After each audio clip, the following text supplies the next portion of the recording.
Continuity and homeomorphism, video number 11। Welcome all of you.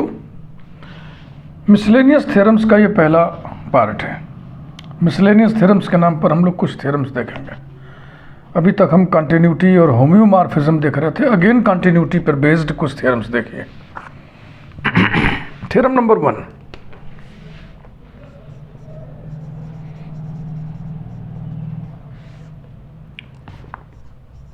Late x d1 and y d2 be two metric spaces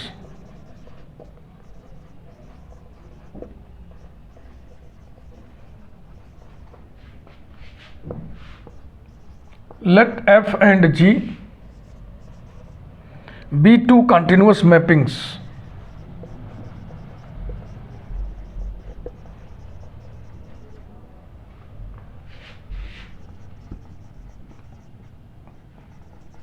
from x to y.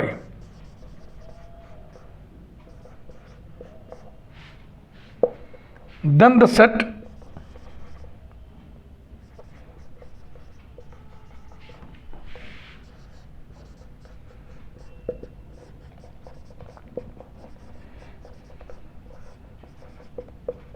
is closed। चूंकि इसके सारे element capital x से लिए गए हैं इसलिए closed subset of x हुआ। Closed subset of x माने क्लोज्ड इन एक्स, ऐसा भी लिखते हैं। Proof,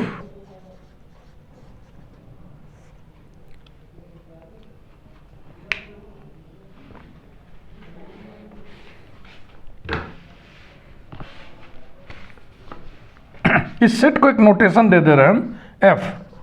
Let capital F is equal to curly bracket x belonging to capital X such that f of x equal to g of x। ठीक। Then we have to prove that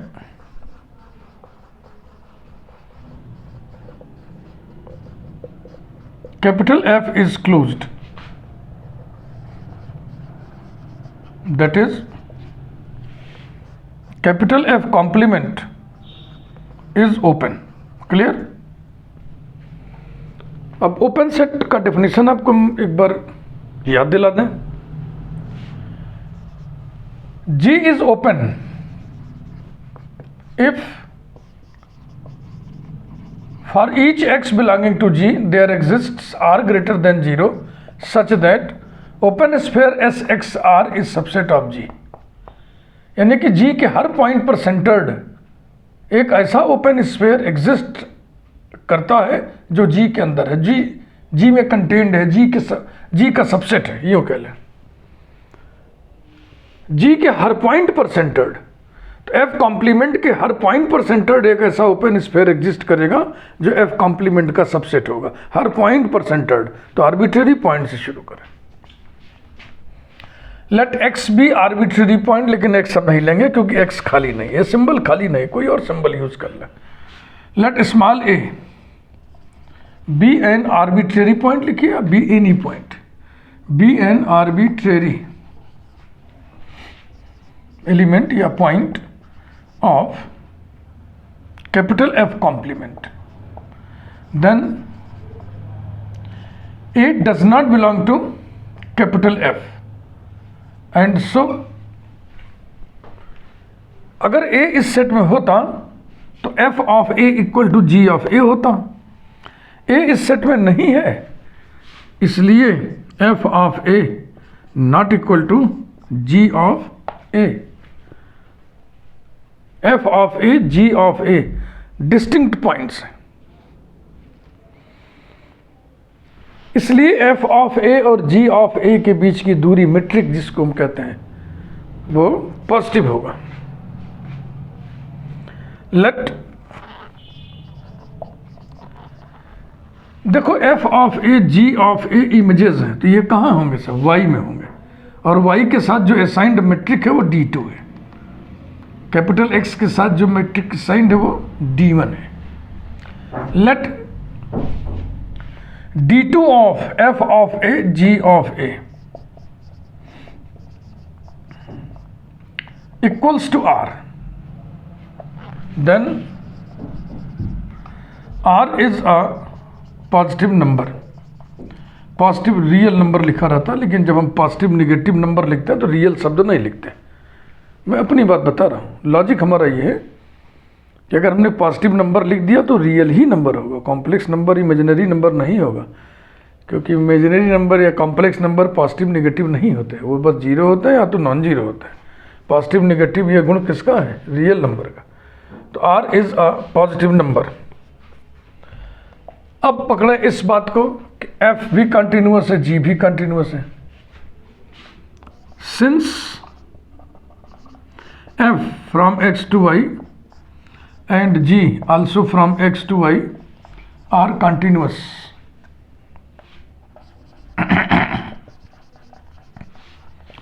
therefore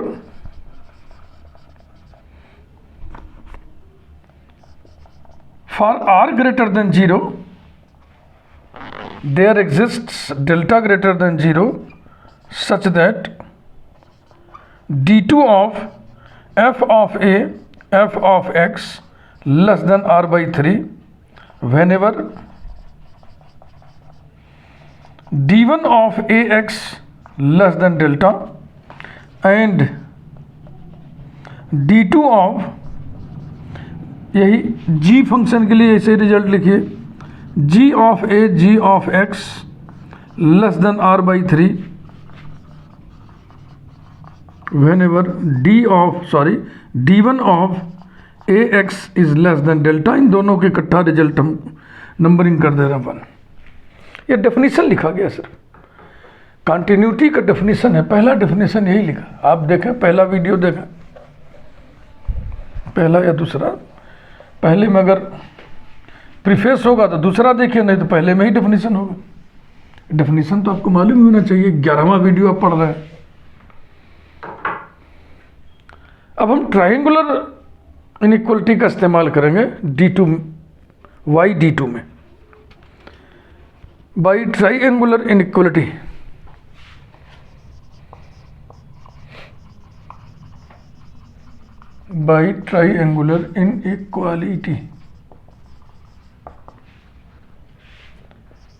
d2 of f of a g of a less than or equal to, इसी के बीच में एक element डाल दीजिए,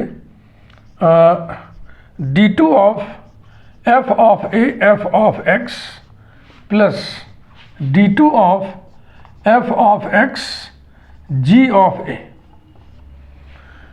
इसमें दोनों f आ गए, लेकिन इसमें अभी नहीं आया, तो एक बार फिर हम इनइक्वलिटी इसमें इस्तेमाल करेंगे। लेकिन उसके पहले हम क्या करें, d2 of f of a g of a is equal to r आप माने हुए, तो ये हो गया small r is less than or equal to d2 of f of a f of x plus d2 of f of x g of a। एक बार में हम एक स्टेप में एक ही रिजल्ट इस्तेमाल कर रहे हैं ताकि आप कंफ्यूज ना करें। फिर हम यहाँ पर ट्रायंगल इनइक्वलिटी यूज करने जा रहे हैं, है ना, f of x g of x ले लें, ताकि g भी जैसे f a और x में हो गया ना, वैसे g को भी सेट करो।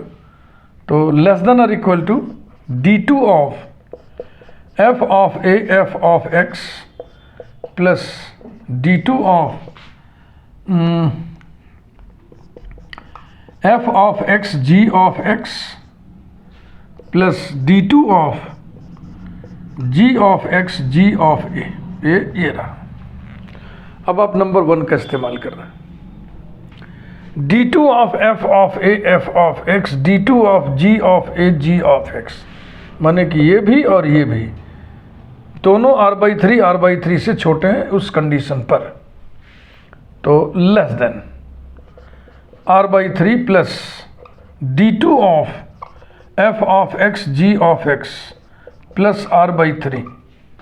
व्हेनेवर शर्त लगेगा, कंडीशनल है मामला, whenever d1 of ax is less than delta, यहाँ लिख दें बाई 1, देखो r/3 2r/3 हुआ, इधर ले आएंगे तो r माइनस 2r/3 r/3 हो जाएगा। Implies that r/3 is less than लगेगा, इक्वलिटी खंडित हो गया है। d2 of f of x g of x ये रहा। वेन एवर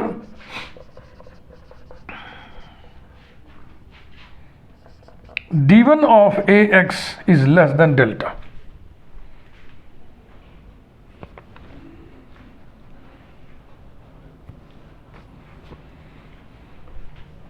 अर्थात इसको ऐसे करके लिख देना, d2 of f of x g of x greater than r/3। इसकी टोपोलॉजी क्या होगी? For all x belonging to open sphere S ax, ये सॉरी डेल्टा, ये डेल्टा, ठीक है। ये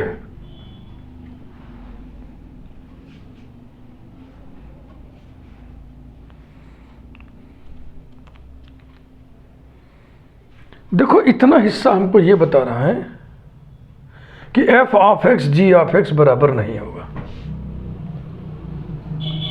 ठीक है ना? क्योंकि ये जो r लिया है आपने, इनके बीच की दूरी मीट्रिक चाहे जितनी भी कम हो, यानी r चाहे जितना भी छोटी संख्या क्यों ना हो, लेकिन वो 0 से बड़ा ही तो है।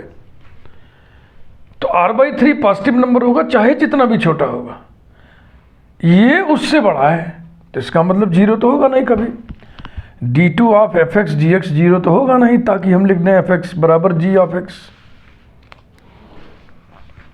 This implies that f of x not equal to g of x for all x belonging to open sphere S a delta.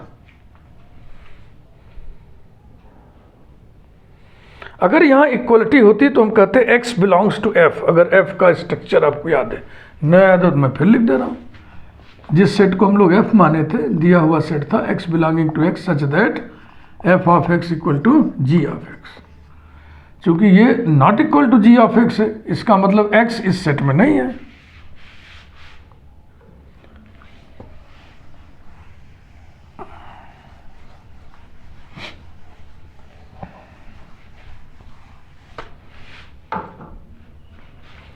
implies that x doesn't belong to capital F for all x belonging to open sphere S a delta। F में नहीं है तो F complement में होगा। implies that x belongs to F complement for all x belonging to S a delta। इसका अर्थ क्या हुआ? इसके सारे एलिमेंट इसमें हैं तो ये सबसेट हो गया इसका। ओपन sphere S a delta is subset of F complement.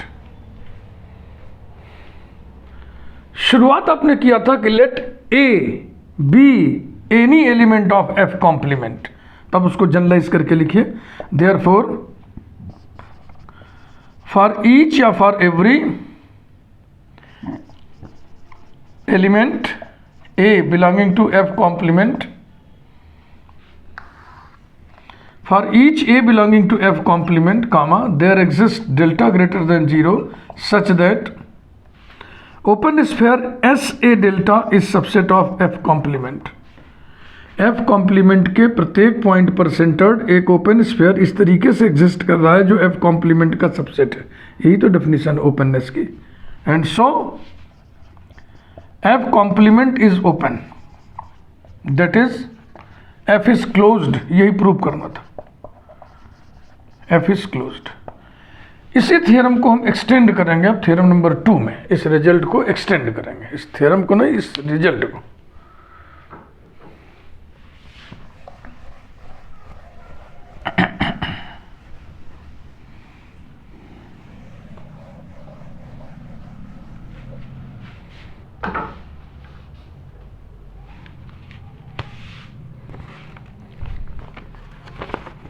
Theorem number 2, let x d1 and y d2, वही सही, स्टार्टिंग स्टेटमेंट वही सही है। let x d1 and y d2 be two metric spaces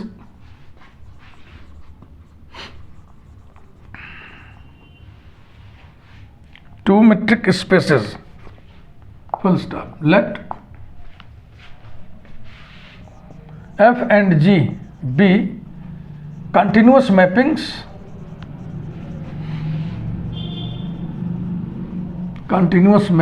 from x to y. Let A be dense in x. Let capital A be dense in x कहें, चाहे dense everywhere कहें या सिर्फ dense कहें. Dense in x and f of x equal to g of x for all x belonging to A. Then f equal to g. Then f equal to g. f equal to g यहाँ लिखा है, इससे भ्रम में न रहिएगा. ये A में f बराबर g है, तो सिद्ध करना है कि f बराबर g डोमेन में.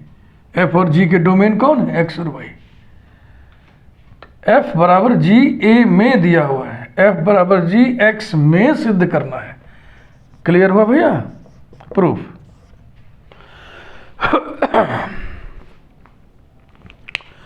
थ्योरम नंबर 1 का पहले हम हवाला देंगे, उसी को फिर एक्सटेंड करते चलेंगे.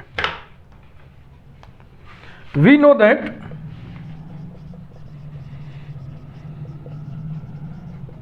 If f from x to y,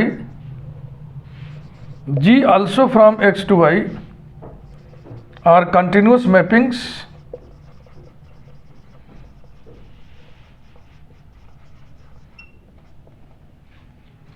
then the set capital F equal to curly bracket x belonging to capital X such that f of x equal to g of x is closed.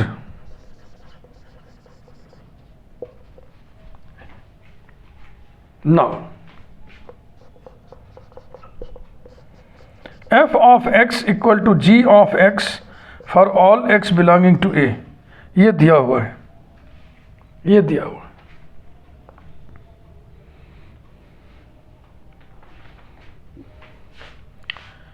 Implies that x belongs to f for all x belonging to A. बोलिए ठीक है?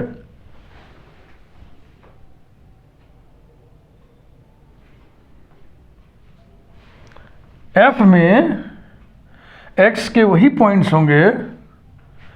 थोड़ा यहाँ पे हम a is subset of x लिख दें, इतना तो लिख ही देना.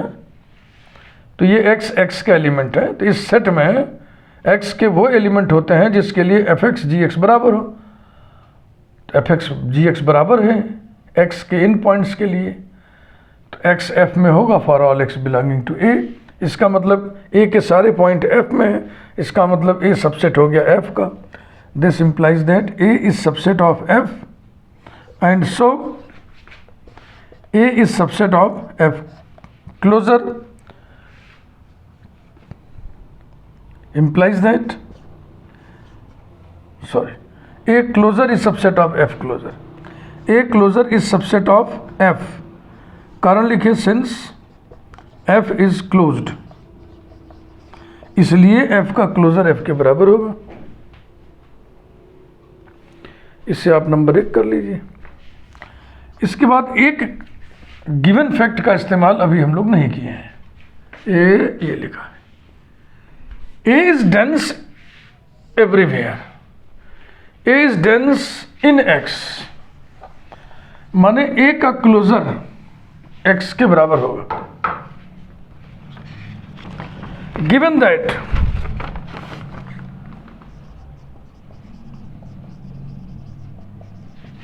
A is dense in x, therefore A closer equal to x by definition. डेंसनेस की परिभाषा के मुताबिक. अब A क्लोजर जहां लिखा हुआ है वहां आप x लिख दो. From 1 into from 1 into x subset capital F।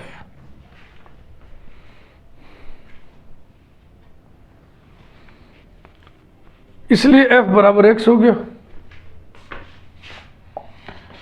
Therefore capital F equal to capital X। कारण लिखना चाहिए, लिखने sense capital F is subset of X। ये इसका सबसेट है ही है और ये इसका सबसेट आ गया तो दोनों हो गए बराबर। अब कैपिटल F X के बराबर हो गया। लॉजिकली सोचिए, ये सेट कैपिटल X के बराबर हो गया। इस सेट में कैपिटल X के वही एलिमेंट है जिसके लिए fx gx के बराबर है। अगर ये सेट कैपिटल X हो गया, इसका मतलब कैपिटल X के हर एलिमेंट के लिए fx बराबर gx है। It means that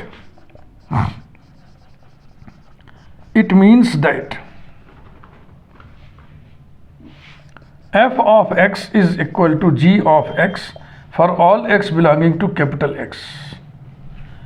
capital X function f और फंक्शन g दोनों के डोमेन है। तो डोमेन के हर पॉइंट पर इक्वलिटी हो रही, तो यही तो इक्वलिटी ऑफ मैपिंग्स होता है ना, फंक्शंस होता है।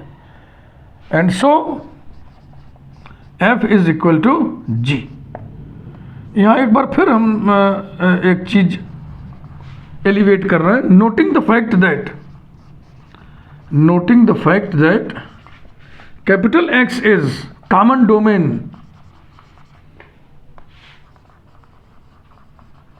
Domain of f and g। Equality of two functions inter में आपको पढ़ाया जाता है। डोमेन दोनों के बराबर होने चाहिए, डोमेन के हर पॉइंट पर फंक्शनल वैल्यूज बराबर होनी चाहिए, यानी fx बराबर gx for each x belonging to domain. इसके बाद एक छोटा थ्योरम हम लोग और पढ़ेंगे इस वीडियो में, थ्योरम नंबर 3।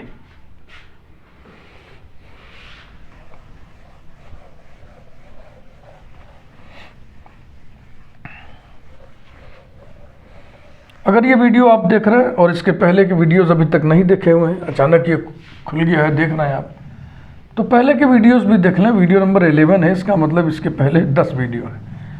ये मैथमेटिक्स है भैया, वो भी ये थ्योरेटिकल मैथमेटिक्स है, लॉजिकल मैथमेटिक्स है।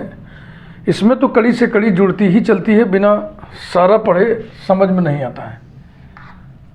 तो बीच का एक वीडियो देखने से आपके बात कम समझ में आएगी।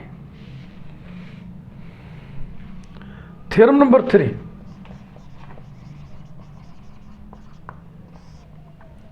let XD be a metric space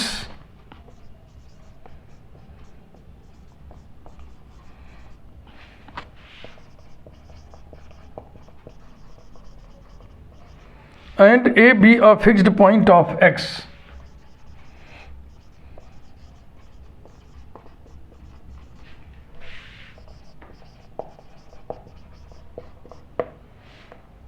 Then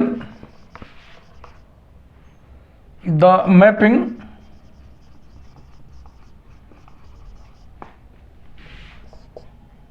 FA from X to R, ये मेट्रिक स्पेस है, ये रियल स्पेस है, set of all real numbers such that FA of X equal to D of AX for all x belonging to X is continuous।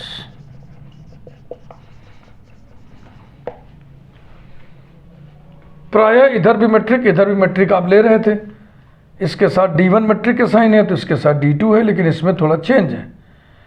इधर metric space X है, इधर usual metric space R है।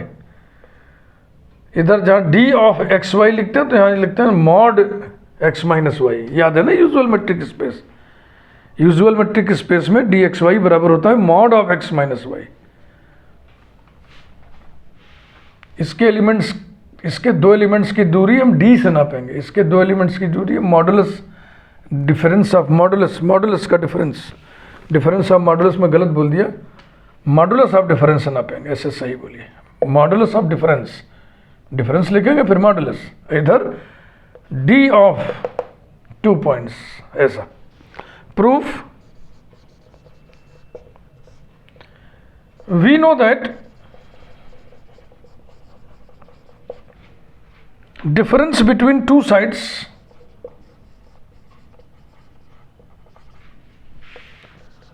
difference between two sides of a triangle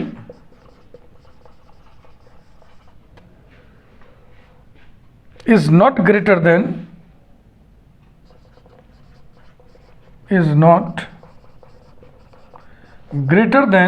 the third side.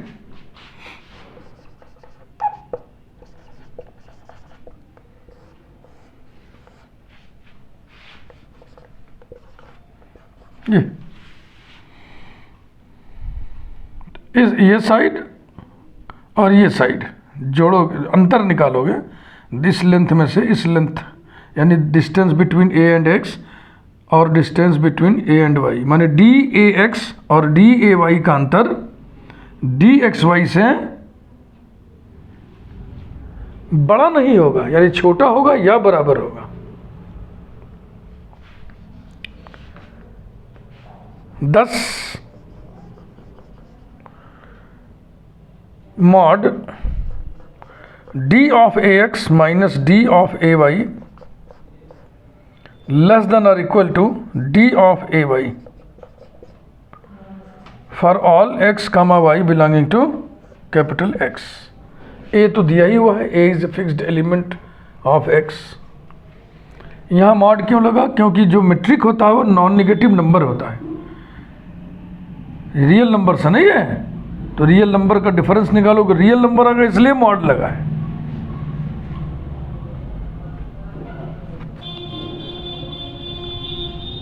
अब ये जो definition दिया हुआ है इसको यहाँ पे अटैच करिए।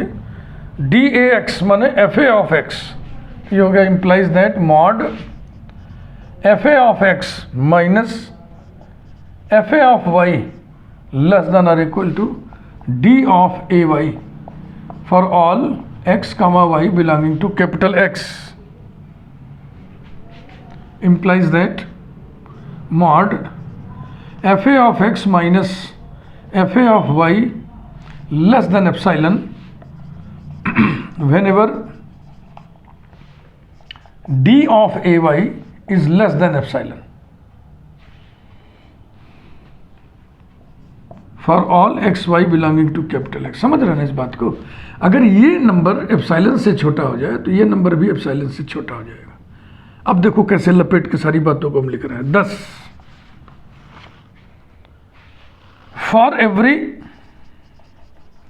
Epsilon greater than 0 there exists delta greater than 0, sorry there exist delta is equal to epsilon greater than 0 such that, यानी डेल्टा एप्सिलॉन पर डिपेंड करता है, आपको मालूम होना चाहिए मैकेनिज्म। तो यहाँ डेल्टा एप्सिलॉन के बराबर लिया जा रहा है, हम इस एप्सिलॉन को डेल्टा ले लेना है। तो such that mod f a of x minus f a of y is less than epsilon whenever d of a y कुछ तो गड़बड़ कर दिया ना हमने, और क्या, ए एक्स माने इसके भी यहाँ गड़बड़ कर दिया। अब देखो कहीं गड़बड़ करोगे तो आगे चल के कहीं ना कहीं चेक हो जाएगा। अब हम यहाँ पहुँचे तो हमको परेशानी होने लगी, तो पीछे उलट के देखना तो गड़बड़ी यहाँ पे। यहाँ क्या लिखना होगा हमको? X y. ये अब ऐसे चेंज करते चलिए, प्रायः पकड़ में आ जाता है। कहीं अगर एरर हो जाए तो लास्ट में जाके पकड़ में आएगा ही आएगा। आपको खुद ही उलझन होगी कि कुछ गड़बड़ कर बैठे हैं। ये रहा, ठीक है ना, इज लेस देन डेल्टा। अब आप कंटिन्यूटी का डेफिनेशन दिमाग में रखिए। ये तो ना d2 of f of x minus f of y less than epsilon whenever d of x y less than delta. तो यहाँ d2 ऑफ करके मैट्रिक नहीं लिखाएगा, क्योंकि ये इमेजेस है ना। एफ ए ऑफ एक्स कहाँ जाएगा?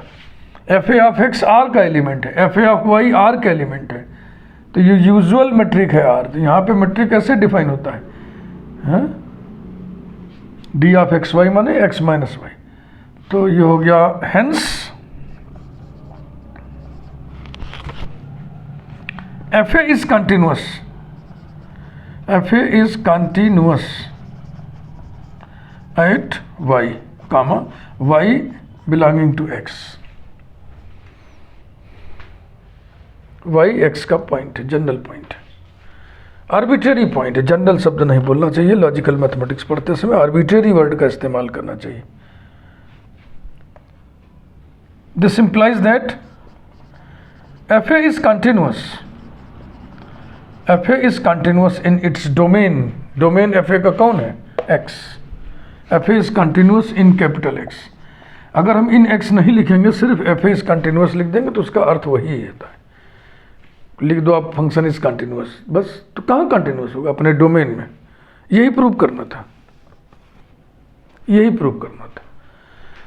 लास्ट में ब्रैकेट में हम इतना लिख दे रहे हैं, आपको अच्छा लगेगा। Noting the fact that, noting the fact that F a is a real valued function, real valued function है ना, क्योंकि अंडर एफ ए सारी इमेजेस कहाँ जा रही हैं, set of all real numbers में रियल हो जाए, रियल वैल्यूड फंक्शन का ही मतलब है। वीडियो को लाइक करिए, चैनल यदि आपने अभी तक सब्सक्राइब ना किया हो तो जरूर सब्सक्राइब करिए, और ये मिसलेनियस थ्योरम्स अगले वीडियो में भी जारी रहेगा। Thank you.